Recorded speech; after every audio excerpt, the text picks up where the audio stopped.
আমন্ত্রণ জানাচ্ছি আর আর কাবেল নিবেদিত দেশ সন্ধ্যার আজকের আয়োজনে। সাথে আছে আমি সুরভি তরণী, এবং আজকে আমার সাথে আলোচনার জন্য স্টুডিওতে আছেন আজিজুল বারী হেলাল এমপি, তথ্য বিষয়ক সম্পাদক, বিএনপি। আপনাকে শুভেচ্ছা এবং স্বাগত আমাদের আয়োজনে। এবং আজকে আমরা কথা বলবো, যেহেতু কালকে নতুন সরকার দায়িত্ব নিতে যাচ্ছে, এই বিষয়টি নিয়েই আমাদের আলোচনা থাকবে। এবং আমরা জানি যে দেশের ইতিহাসে প্রথম কোনো নির্বাচিত সরকার এবার খোলা আকাশের নিচে শপথ নিতে যাচ্ছে। সংসদের সামনে এমপি মন্ত্রীদের যে শপথ, অনেকে বলছেন যে নতুন যুগের সূচনা হতে যাচ্ছে বাংলাদেশে। আপনি কি মনে করেন? অবশ্যই আমরা একটা নিউ পলিটিক্স ইন বাংলাদেশ, এবং already we have made a instance যে একজন তারেক রহমান প্রধানমন্ত্রী কিন্তু অলিখিতভাবে তিনি নির্বাচিত হয়েছেন, যেহেতু তার দল সংখ্যাগরিষ্ঠ আসনে নির্বাচিত হয়েছেন, এবং তিনি অন্য যে সমস্ত রাজনৈতিক দল আমাদের সাথে নির্বাচন করেছিল, দ্বিতীয় হয়েছে জামাত ইসলাম, তারপরে এনসিপি, তাদের সাথে সৌজন্য সাক্ষাৎ, এইটা কিন্তু বাংলাদেশের রাজনীতির গত 53 বছরের ইতিহাসে ছিল না। এই যে একটা নতুন কালচার, নতুন একটা পলিটিক্যাল আপনার ফ্রেন্ডশিপ দেখালেন, এটা একটা আমাদের জন্য বড় বিষয় যে আগামী বাংলাদেশটাও এইভাবে আপনার ঐক্যবদ্ধভাবে চলবে। কারণ আমরা উত্তরাধিকার সূত্রে আমরা একটা ফ্রাজাইল ইকোনমিক্স পেয়েছি, একটা ভঙ্গুর অর্থনীতি পাচ্ছি। একই সাথে আমরা একটা মানে ডিস্ট্রাকশন অফ পলিটিক্যাল সিচুয়েশন, আমাদের এরকম একটা ভয়ানক রাজনৈতিক পরিস্থিতির মধ্য দিয়ে আমরা একটা সরকার গঠন করতে যাচ্ছে। এই সরকারের কোনো হানিমিন পিরিয়ড থাকবে না, থাকা উচিত হবে না, ইটস মাই অপিনিয়ন। এরকম একটা অবস্থা থেকে সবচেয়ে বড় জিনিসটা দরকার যে আমাদের এই একটা রাজনৈতিক ঐক্য, ইউনিটি, এবং জাতি গঠন করা, to make the nation unified. এইটার জন্য আমাদের চেয়ারম্যান তারেক রহমান, আগামী প্রধানমন্ত্রী, তিনি যে জেস্চারটা দেখিয়েছেন এবং যে সৌজন্যতা দেখিয়েছেন, আমি মনে করি এই পথ ধরেই আমরা একটা নতুন বাংলাদেশের দিকে এগিয়ে যাব। এখন শপথ খোলা আকাশের নিচে হোক, আর শপথ আপনার তার দেয়ালের ঘেরার মধ্যেই হোক, আমাদের শপথটা এটাই হবে যে আমরা হাতে হাত ধরে এগিয়ে যাব। সাইকেলের সামনের চাকা যদি ফাংশন খুব ভালো করে, কিন্তু অন্য চাকাটা যদি কাজ না করে, তাহলে কিন্তু সাইকেলটা চলবে না। খোলা আকাশের নিচে আসলে শপথ গ্রহণের বিষয়টি নিয়ে এবার একটু বেশি আলোচনা হচ্ছে, কারণ হয়তো যে আগে আমরা দেখেছি যে সংসদ ভবনের ভেতরে এমপিরা শপথ গ্রহণ করতেন এবং গণভবনে হচ্ছে মন্ত্রীরা শপথ নিতেন। এই যে একটি ঐতিহাসিক ধারা ভেঙে ফেলা হচ্ছে, এটি নিয়ে আসলে আলোচনা চলে এসেছে যে খোলা আকাশের নিচে শপথ নেওয়া হচ্ছে। এটা আমার যেটা মনে হয়, অনেকগুলো অনুমান হতে পারে।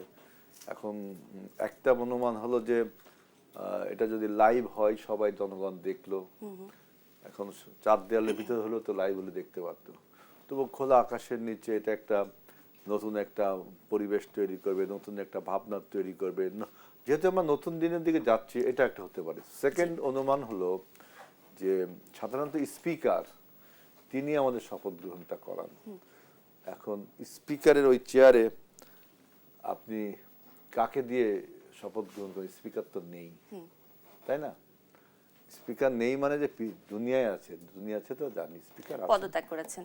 যাই হোক, একটা স্পিকার নেই, এই জন্য হয়তো, এটা আমার অনুমান, এটা আমি যে এই জন্য হয়তো সংসদ ভবনে স্পিকারের ওই চেয়ারে স্পিকার নন এমন কোনো ব্যক্তি বসবেন না, এটা রুলস অফ বিজনেসে পড়ে না। এই জন্য তো খোলা আকাশের নিচে আপনার শপথ গ্রহণটা হচ্ছে। আমার এটা কিন্তু অনুমান, আমি, এবং সবকিছুই তাই, তখন সবকিছুই তাই, এই জন্য হতে পারে। এছাড়া আর কোনো আমি আর ভিন্ন মাত্রা হলো যে আমরা ইটস এ নিউ বিগিনিং। তো নতুন সরকারও একটা, বা নতুন সরকারকেও একটা নিউ বিগিনিং এর মতো একটা নতুন কিছু উপহার দিলে, এছাড়া আর কিছু না। জি, ফ্যাসিবাদ মুক্ত নতুন বাংলাদেশ বিনির্মাণে আসলে বিএনপি কতটা প্রস্তুতি গ্রহণ করেছে এর মধ্যে, কি মনে করেন আপনি? আপনি দেখেন, ফ্যাসিবাদ মুক্ত বাংলাদেশ গঠনে বিএনপির প্রস্তুতি, তার মানে ফ্যাসিবাদ যেন আর কখনো জেনারেট হতে না পারে, জি। পুনরুৎপাদন না হতে পারে। এজন্য আমরা সেই মানে আন্দোলনের শুরুতেই আমরা রাষ্ট্র মেরামতের 31 দফা দিয়েছিলাম। সেখানে কিন্তু ফ্যাসিবাদকে সাপ্রেসড করার জন্য, ফ্যাসিবাদকে বেঁধে ফেলার জন্য, ফ্যাসিবাদকে মানে ডেমলিশ করার জন্য এই 31 দফা আমাদের নেতা কর্মী সমর্থক জনগণ সাধারণ মানুষকে আমরা বুঝিয়েছি আসলে 31 দফাটা কি, নতুন রাষ্ট্র বিনির্মাণের একটা চিন্তা। জি।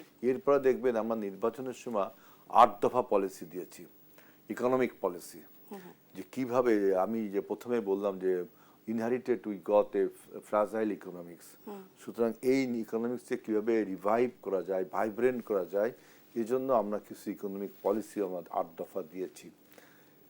তারপরে দেখবেন যে আমাদের দল, এই দলের একটা নিজস্ব ম্যানিফেস্টো আছে যে আমরা রাষ্ট্র পরিচালনার ক্ষেত্রে কি কি মূলনীতি গ্রহণ করব, যেমন তার মধ্যে খাল খনন কর্মসূচি একটা।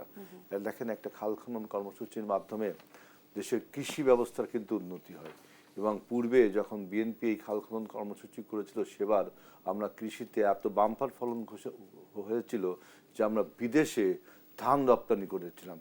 আপনি দেখাতে পারবেন না এই পর্যন্ত কোনো সরকার, জিয়াউর রহমানের সরকার, প্রেসিডেন্ট জিয়াউর রহমানের সরকার ছাড়া আর কোনো সরকার বিদেশে চাল রপ্তানি করতে পেরেছে। আমরা এই যে এবার আমাদের এই যে আমাদের পলিটিক্যাল কর্মসূচির মধ্যে রয়েছে খাল খনন কর্মসূচি, আমরা স্বাস্থ্য খাতকে মানে আধুনিকরণ করার জন্য আমরা এই যে পাবলিক প্রাইভেট পার্টনারশিপ একটা করেছি, যে পাবলিক যে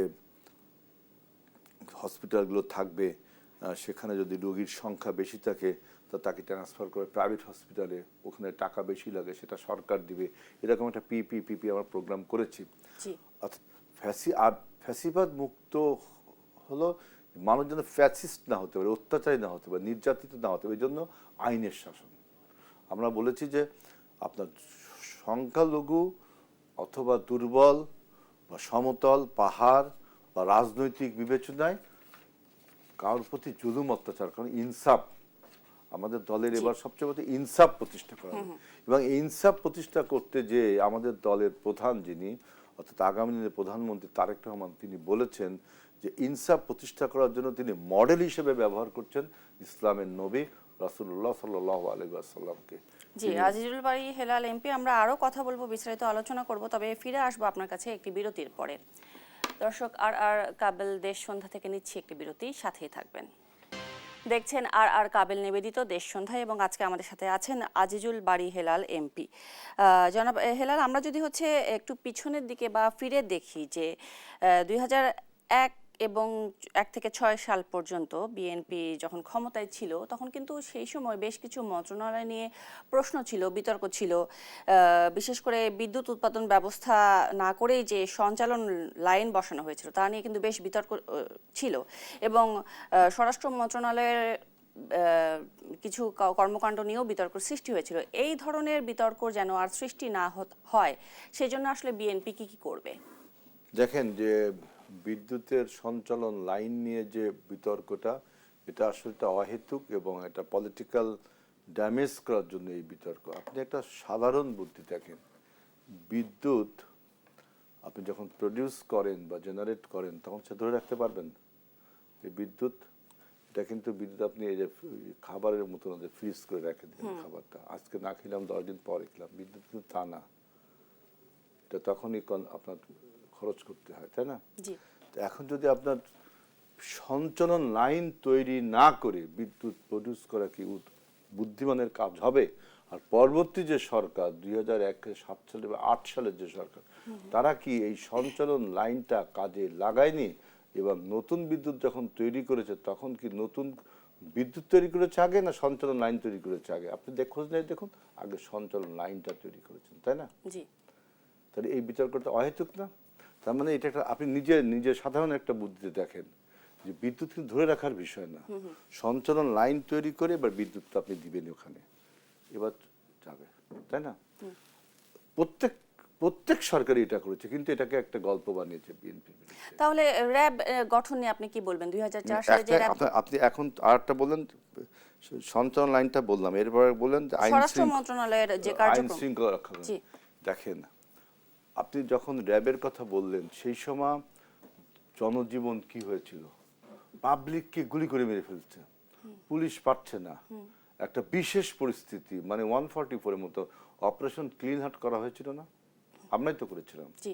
এবং সেখানে দেখবেন যে বিরোধী দলকে দমনের জন্য কিন্তু সেটা না, টোটাল জনগণের মধ্যে যারা মিসক্রিয়েন্টস তাদেরকে দমনের জন্য একটা বিশেষ বাহিনী তৈরি করা হয়েছিল, তাই না? সেই র্যাব তৈরি করা হয়েছিল।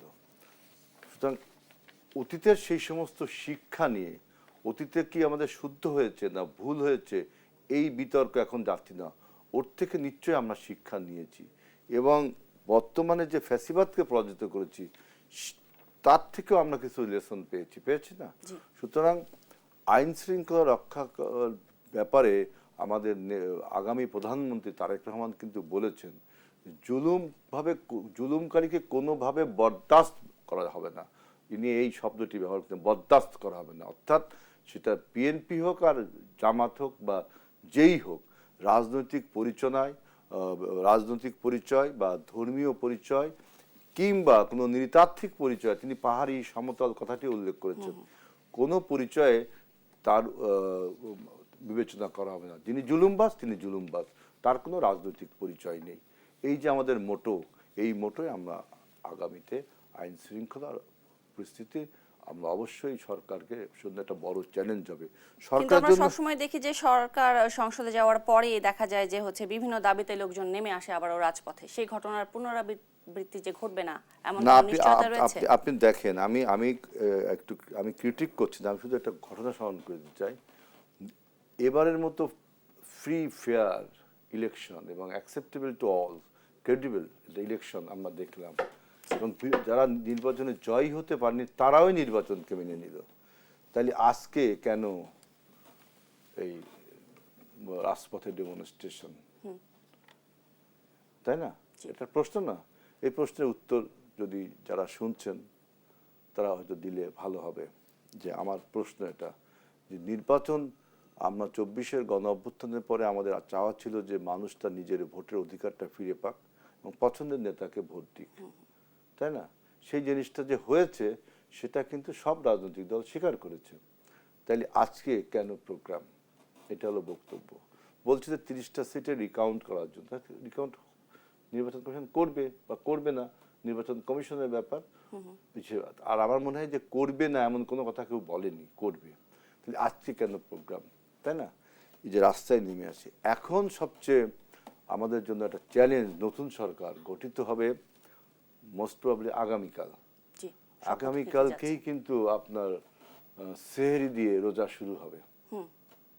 মানে আমরা একটা আল্লাহর পবিত্র জিনিস যে রমজানের মাধ্যমে আমাদের যে যাত্রা, এটা আল্লাহর একটা রহমত, যে এই নতুন সরকার একটা পবিত্র মাস দিয়ে তার যাত্রা শুরু করবে, সেই সিয়াম শুরু করবে এই সরকার পবিত্র মাস দিয়ে।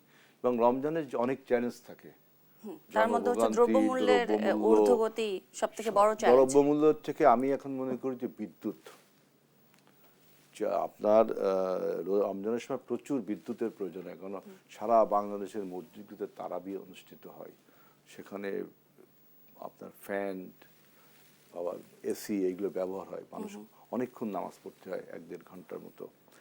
তারপরে রোজা, আপনার ইফতারির সময় সন্ধ্যার সময় বাতির প্রয়োজন হয়। অর্থাৎ বিদ্যুতের কিন্তু ঘাটতি আমরা উত্তরাধিকার সূত্রে, যদিও বিদ্যুৎ নিয়ে অনেক লাফালাফি করেছে, কিন্তু ঘাটতি যে আছে, যারা গ্রামে থাকেন, আমি নির্বাচন করতে যা দেখলাম যে কিছুক্ষণ পরপর বিদ্যুৎ চলে যায়, কিছুক্ষণ পরপর বিদ্যুৎ, তার মানে বিদ্যুতের ঘাটতি আছে। শহরেও একই অবস্থা। তাহলে এই চ্যালেঞ্জটাও কিন্তু সরকারের জন্য একটা চ্যালেঞ্জ হবে। সাথে সাথে উত্তরাধিকার সূত্রে যে আপনার একটা প্রভাব বলয়ের মাধ্যমে আপনার জিনিসপত্র হোর্ডিং করা হয়, সেটাও আমাদের চ্যালেঞ্জ, যে মানুষের কাছে সহজ মূল্যে জিনিসটা পৌঁছে দেওয়া। তবে আমার দৃঢ় বিশ্বাস, যেহেতু এবার সরকার প্রথম রমজানেই শপথ নিচ্ছে, শপথ নিয়েই তাকে সেহরি খেতে হবে, অর্থাৎ রমজানের প্রিপারেশন নিতে হবে। শপথ নেওয়া শেষ, তাকে রমজানের প্রিপারেশন নিতে হবে। এটা পবিত্র জিনিসের সে প্রিপারেশন নেবে। সুতরাং আল্লাহর রহমতে আমরা এই রমজানকে ভালোভাবে পার করতে পারবো। আর যে সমস্ত চ্যালেঞ্জের কথা বলছেন, আইন শৃঙ্খলা, এই সব চ্যালেঞ্জ অন্তত রমজান মাস উপলক্ষে আল্লাহ আমাদের উপর সেই রহমতটা করবেন।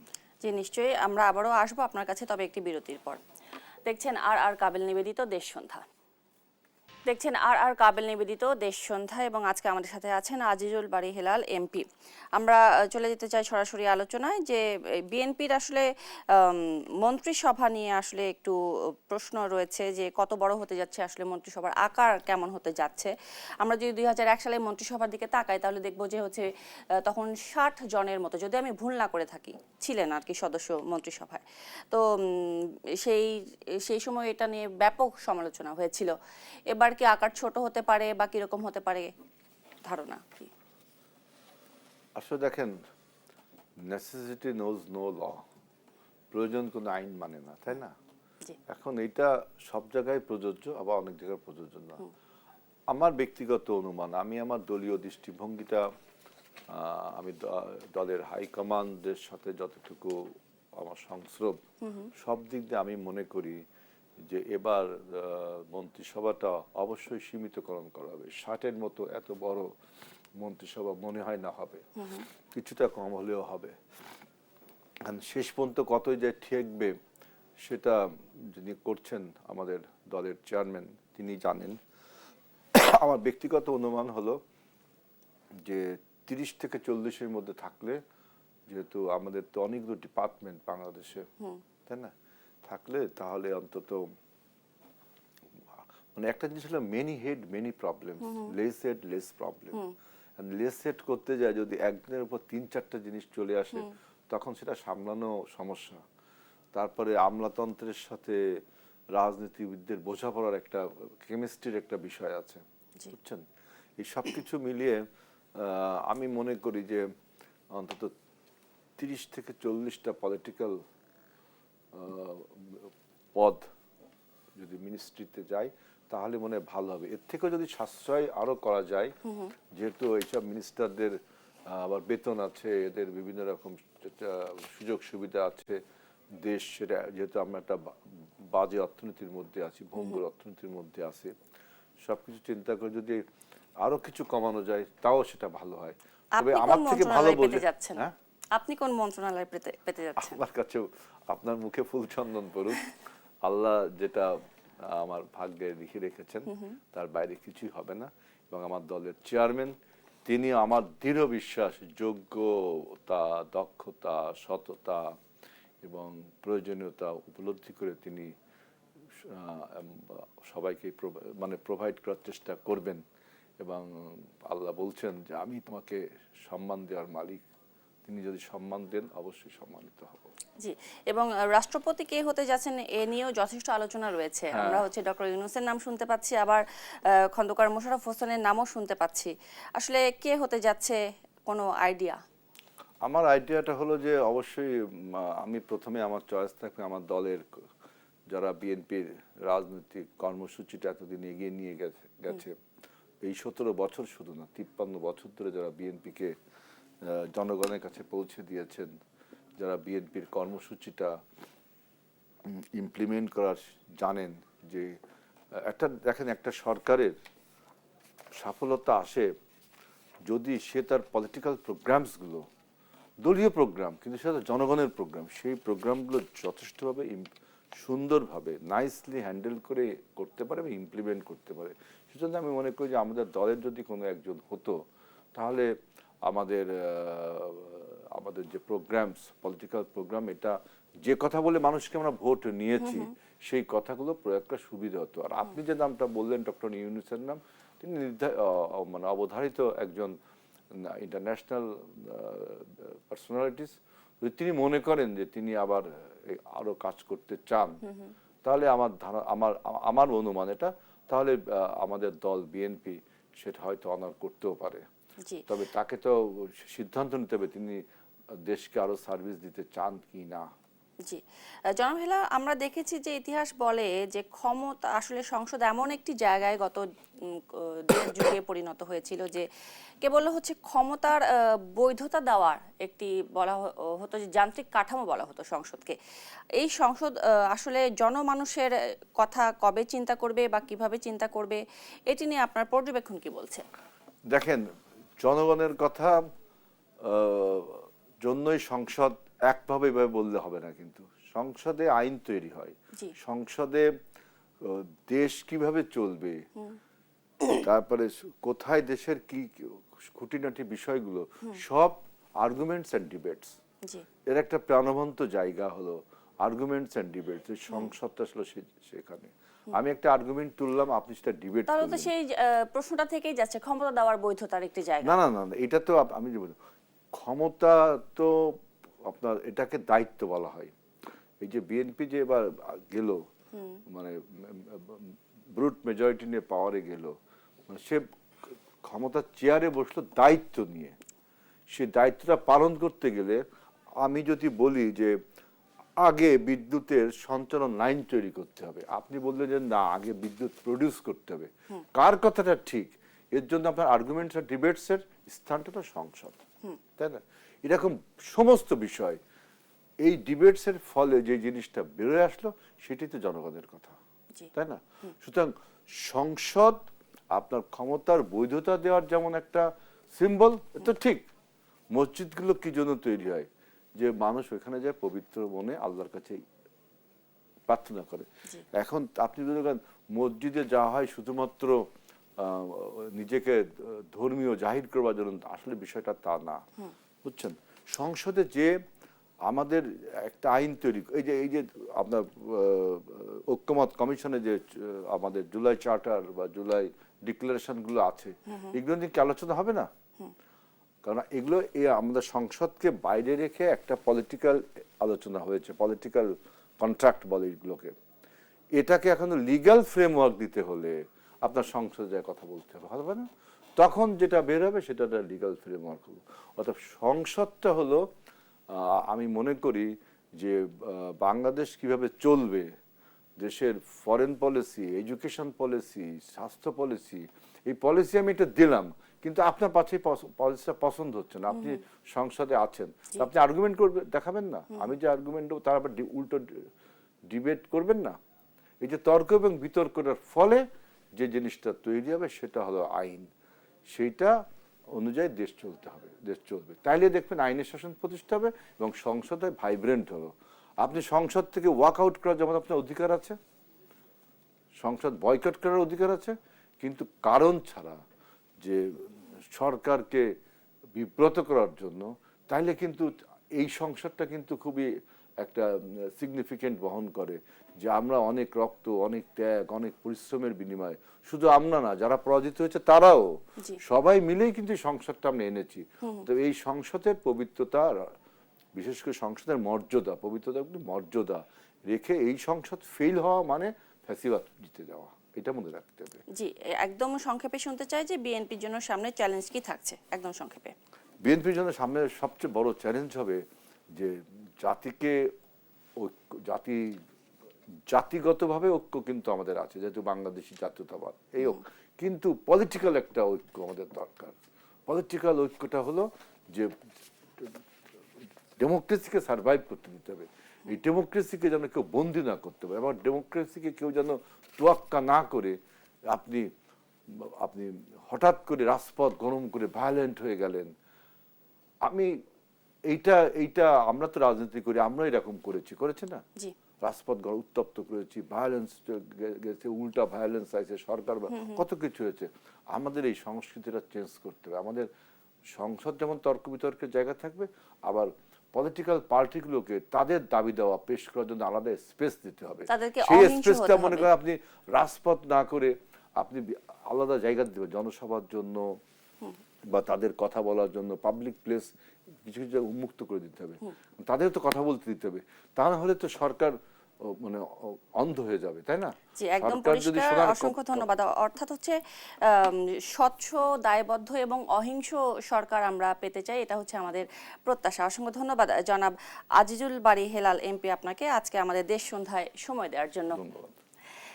দর্শক, আর কাবিল নিবেদিত দেশ সন্ধ্যায় এই ছিল আজকের আয়োজন। ধন্যবাদ সবাইকে সাথে থাকার জন্য।